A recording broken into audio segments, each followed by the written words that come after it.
நிகழ்ச்சியில் நம்ம தமிழ் சினிமாவில் 2024 வெளிவந்த தலை சிறந்த படங்களை பற்றி தான் பார்க்க போகிறோம். அந்த வரிசையில் 10வது இடத்துல நம்ம 3 படத்தை பார்க்க போகிறோம். நந்தன், கருடன், திருமாணிக்கம். நந்தன் திரைப்படம் ரா சரவணன் இயக்கத்தில் சசிகுமார் நடித்து வெளிவந்த படம். இந்த படத்தில் பட்டியல் இனத்தை சேர்ந்த ஒருத்தர் பஞ்சாயத்து தலைவராக எவ்வளவு கஷ்டப்படுறாரு அப்படின்றத யதார்த்தமாக காமிச்சிருப்பாங்க. இன்னொரு படம் கருடன், துரை செந்தில்குமார் இயக்கத்தில் சூரி சசிகுமார் இணைஞ்சு நடித்து வெளிவந்த இந்த படத்தில் சின்ன வயசுல இருந்து தனக்கு உணவளிச்சு வளர்த்த சக நண்பன் எப்படி எதிரியாகிறான், நியாயம் என்பது என்ன அப்படின்றத தெளிவாக புரிய வச்சிருப்பாங்க. இன்னொரு படம் சமுத்திரக்கனி, தம்பி ராமையா, பாரதி ராஜா இவங்கெல்லாம் நடித்த திருமாணிக்கம். இந்த படத்தில் ஒரு லாட்ரி டிக்கெட் வாங்கின பெரியவர் காசு கூட கொடுத்துருக்க மாட்டார். ஆனாலும் அந்த லாட்ரி டிக்கெட் அவருக்கு தான் போய் சேரணும் அப்படின்னு போராடி அந்த பெரியவர்கிட்ட அந்த லாட்ரி சீட்டு கொண்டு போய் சேர்த்திருப்பாரு சமுத்திரக்கனி. இந்த 3 படங்களுக்கும் ஒரு ஒற்றுமை இருக்குது. 3 படத்திலே நியாயம் என்ன அப்படின்றத நேர்மையாக மக்களுக்கு எடுத்து சொல்லியிருப்பாங்க. நம்ம வரிசையில் 9வது இடத்துல இருக்க படம் குரங்கு பெடல். சிவகார்த்திகேயன் தயாரித்த இந்த படத்தில் காளி வெங்கட் முக்கியமான கதாபாத்திரத்தில் நடிச்சிருப்பார். ஒரு குட்டி பையன் சின்ன வயசில் அவனுடைய சிந்தனைகள் எப்படி இருக்கும், அவனுடைய ஆசைகள் என்னவா இருக்கும், சண்டைகள் என்னவா இருக்கும் என்பதை ரசிக்கும்படி வாழ்வியலோடு சொல்லியிருப்பார் இயக்குனர் கமலக்கண்ணன். இந்த படம் இன்றைய கால குழந்தைகள் ஒவ்வொருவரும் பார்க்க வேண்டிய படம். முக்கியமாக 2K கிட்ஸ் பார்க்க வேண்டிய படம். நம்ம வரிசையில் 8வதாக இருக்க படம் ஜே பேபி. பா ரஞ்சித் தயாரிப்பில் தினேஷ், ஊர்வசி அட்டகாசமான நடிப்பில் வெளிவந்த படம் தான் ஜே பேபி. அம்மாவுக்கும் மகனுக்கும் இடையிலான பாசத்தை ரொம்ப ஆழமாக பதிவு செஞ்சுருப்பாங்க. தொலைஞ்சு போன தன் தாயை தேடி பரிதவிக்கிற மகன், ஒவ்வொரு மகனும் மகளுக்கும் மருமகளும் பார்க்க வேண்டிய ஆகச்சிறந்த படைப்பாக இந்த படம் இருக்கும். அடுத்து 7வது இடத்துல இருக்கிற படம் ஜமா. இந்த படத்தை பாரி இளவழகன் இயக்குனது மட்டும் இல்லாமல் அவரே நடிச்சிருப்பார். அவருக்கு ஜோடியாக அம்மு அபிராமி நடிச்சிருப்பாங்க. சேத்தன் ஒரு முக்கியமான கதாபாத்திரத்தில் நடிச்சிருப்பார். இந்த படத்தோட கதைக்களம் திருவண்ணாமலை பக்கத்தில் உள்ள கிராமங்களில் நடக்குது.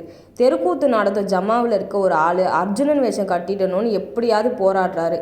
அவர் அர்ஜுனன் வேஷம் கட்டினாரா இல்லையா அப்படின்றது தான் படம். இந்த படத்தில் நடித்து யாருமே நடித்தாங்க அப்படின்னு சொல்லவே முடியாது. அந்த அளவுக்கு கதாபாத்திரங்களாகவே வாழ்ந்திருப்பாங்க. தெருக்கூத்து ஆடுற மனிதர்களுடைய வாழ்க்கையில் இவ்வளவு கஷ்டம் இருக்குமா, இவ்வளவு பிரச்சனைகள் இருக்குமா அப்படின்றத அருமையாக காட்டியிருப்பாங்க. 10வதுக்கு இளையராஜா வேற மியூசிக்கில் மிரட்டி விட்டுருப்பாரு. நம்ம வரிசையில் 6வதாக இருக்கிற படம் மாரி செல்வராஜ் இயக்கத்தில் வெளிவந்த வெற்றி படமான வாழை. எல்லாருக்குமே சின்ன வயசில் நம்ம ஸ்கூலில் படிக்கும்போது நமக்கு ஒரு ஃபேவரட் டீச்சர் இருப்பாங்க. அப்படி நம்மளோட பிடிச்ச டீச்சரை ஞாபகப்படுத்துகிற மாதிரி ஒரு படம். ஒடுக்கப்பட்ட சமூகத்தில் பிறந்த ஒரு பையன் எவ்வளோ கஷ்டங்களுக்கு மத்தியில் ஸ்கூலுக்கு போகிறான், ஒரு சின்ன பையனை ஒரு டீச்சர் எந்த அளவுக்கு இன்ஃப்ளூயன்ஸ் பண்ணுறாங்க அப்படின்னு ரொம்ப கமர்ஷியலாக யதார்த்தமாக சொல்லியிருப்பாங்க. இதில் நிக்கிலா விமலோட கதாபாத்திரம் எல்லாரும் ரசிக்கும்படியாக கொண்டாடும்படியாக எடுத்திருப்பார் மாரி செல்வராஜ். பஞ்சு மிட்டாய் சேலை கட்டி பாடலும் அதுக்கு டீச்சர் சொல்லி கொடுக்குற ஸ்டெப்ஸும் எல்லார் மனதையுமே கொள்ளடிச்சிருப்பாங்க. நம்ம வரிசையில் 5வதாக பார்க்க போகிற படம் கார்த்திக், அரவிந்த் சாமி இணைஞ்சு நடித்து வெளியான மெய்யழகன். இந்த படத்தை 96 இயக்கியிருந்த பிரேம்குமார் இயக்கியிருந்தார். 40 வயசான அருள்மொழிவர்மன் தவிர்க்க முடியாத சில காரணங்களால் 22 வருஷங்களுக்கு பிறகு தன்னோட சொந்த ஊருக்கு மறுபடியும் போகிறாரு. அதுக்கப்புறம் அவரோட வாழ்க்கையில் என்னென்ன நடந்துச்சு, அவர் என்னென்ன பிரச்சனைகளை ஃபேஸ் பண்ணுறாரு அப்படின்றது தான் இந்த படம். இந்த படம் எவ்வளவு ஆண்டுகள் கழிந்தாலும் உறவுகள் உங்களை விட்டு நீங்காது, அவர்களோட அன்பு உங்களை விட்டு நீங்காது என்பதை அழகாக பதிவு செஞ்சிருக்கும். இந்த படம் ஒவ்வொரு மனிதனுக்கும் உறவுகளும் நண்பர்களும் எவ்வளவு முக்கியம் என்பதை உணர்த்தியிருக்கும்.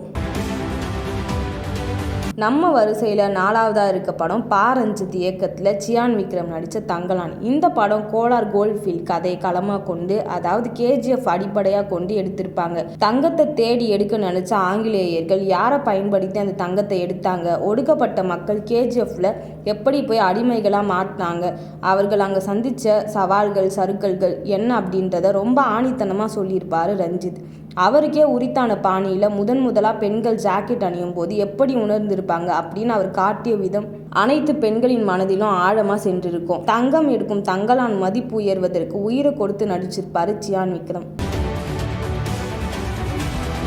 நம்பர் 3ல இருக்க படம் சிவகார்த்திகேயன் சாய் பல்லவி இணைஞ்சு நடித்த அமரன் திரைப்படம். தமிழ்நாட்டை சேர்ந்த ஒரு இராணுவ அதிகாரி எப்படி நாட்டுக்காக போராடினாரு, அவர் வாழ்க்கையில் அவர் சந்தித்த சவால்கள் என்ன, அவரின் காதல் வாழ்க்கை மற்றும் திருமண வாழ்க்கை எப்படி அமைஞ்சுது என்று முகுந்த் வரதராஜனின் வாழ்க்கை வரலாறை அடிப்படையாக கொண்டு எடுக்கப்பட்ட இந்த திரைப்படம் அனைத்து இந்தியர்களாலும் கொண்டாடும் விதமாக அமைஞ்சுது. நாட்டுக்காக போராடி உயிர் தியாகம் செய்த உன்னதமான வீரர்களின் தனிப்பட்ட வாழ்க்கையும் வழிகளையும் சேர்ந்து பதிவு செய்திருந்தது இந்த படம். இதில் நடித்த சிவகார்த்திகேயன் சாய் பல்லவி இருவரின் நடிப்பு மின்னலை உருவாக்கி இந்திய அரசியல்வாதிகளை மிரள செய்தது. இந்த திரைப்படம் பார்த்த பல தரப்பு அரசியல்வாதிகள் ஒருமித்த கருத்தோடு பாராட்டுகளை அள்ளி வழங்கினர். நாட்டுக்காக போராடும் ஒவ்வொரு இராணுவ வீரனும் வீட்டுக்காக போராடும் ஒவ்வொரு குடிமகனும் தெரிந்து கொள்ள வேண்டிய பாடமாக இந்த படம் அமைந்தது. நம்ம வரிசையில் 2வது இடத்தை பிடிச்சிருக்க திரைப்படம் விடுதலை திரைப்படத்தின் 2ஆம் பாகம். இந்த படம் வெற்றிமாறன் இயக்கத்தில் சூரி, விஜய் சேதுபதி இணைஞ்சு நடித்த விடுதலை படத்தோட தொடர்ச்சி.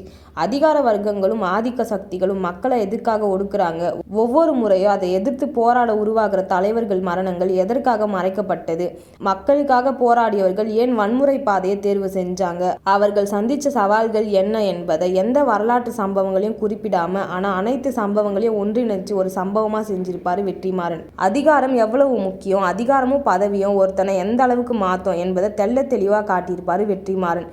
பெருமாள் வாத்தியராகவே வாழ்ந்திருப்பாரு விஜய் சேதுபதி.